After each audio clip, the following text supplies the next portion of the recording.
Hello, good morning mga ka-KK. We will be doing a tutorial how to do layer, particularly layering some sort of synth sounds with a piano tone on the top.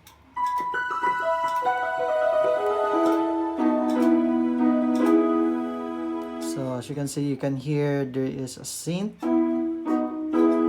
na siya ay meron siyang synth on top of the MIDI grand. So I'm using MIDI grand, and for the synth sound I'm using unison. I think it's octave unison. So we'll start with step 1. So assuming we are on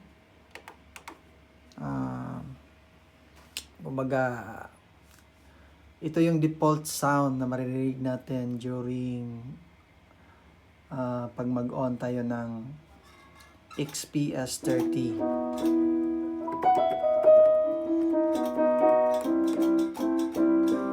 Okay, that's plain sound. First, ang gagawin natin is simple steps on how to layer. All you have to do, first steps, number 1, all you have to do starts with pressing the dual. Okay, you can see that. Makita natin, it's dual button. Ang ibig sabihin po niyan is magli-layer tayo ng dalawang tone. Okay, when you press that one, okay, you can see on the screen, by default it's piano grand. Actually, by default dalawang grand yan siya. But in our case, we are seeing grand piano and mid grand. All right. First things first, we have to change the first sound. Okay. Currently, we are, pag makikita natin yung screen, we are highlighted on the second tone. Okay. Pag dyan nyo nakikita yung highlight ng tone, all you have to do is mayroon tayong navigation dito, up, down, left, and right.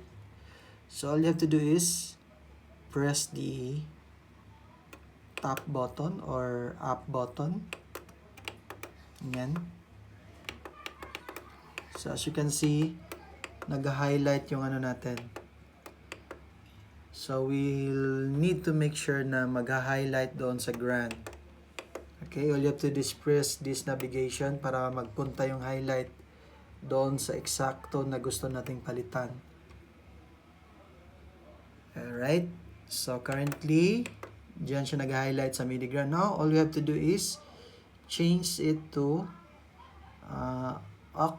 octave unison. So we can find it on Synth.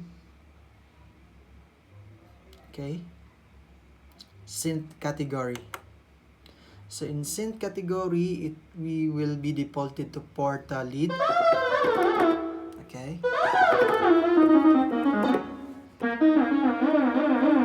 Okay. So all you have to do is navigate papunta doon sa unison or yung gusto natin na sound. So in our case, we will go ahead and go to octave unison. Hopefully we can find it fast.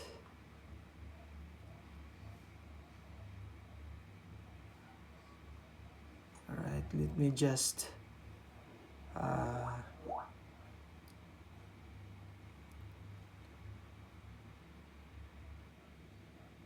hanapin natin.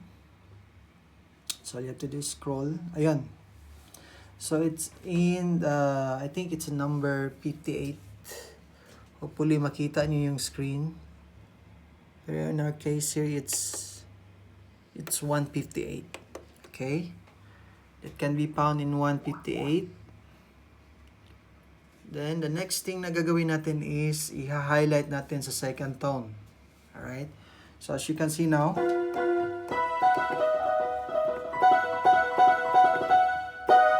this is exactly what we want. Okay? So, in our case, for the second tone, ngayon is naka-midigram na kasi yan. But, usually, it is defaulted on the piano category. So, if you figure out na nandun siya sa piano category, pag naka-highlight na yung second tone, all you have to do is go to the world category. And then, you'll have to scroll for the mid-grand. It is just the third tone of the world category. Alright. So, as you can see,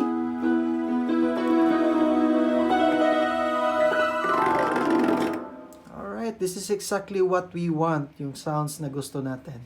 Alright?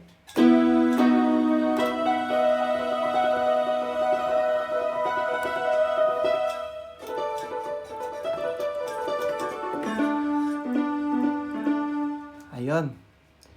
This is exactly the tone that I've used on I Got a Song from James Wilson. At I don't know yung exact synth sounds na ginagamit nila, but this is approximately yung tone na ginagamit nila yung sa occ unison. It is some sort of a synth and paddy sound. Parang may pad siya, may pagka-string yung sounds niya.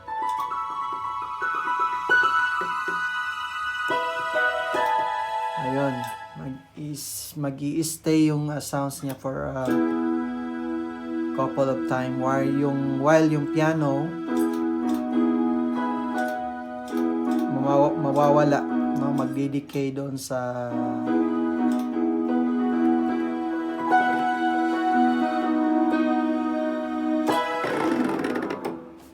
Alright. So that's pretty much it. If you have any question, just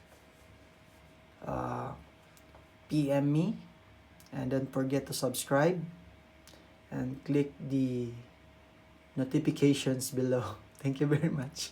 Pag nagbablog ako dito. Vlogging na ba itits?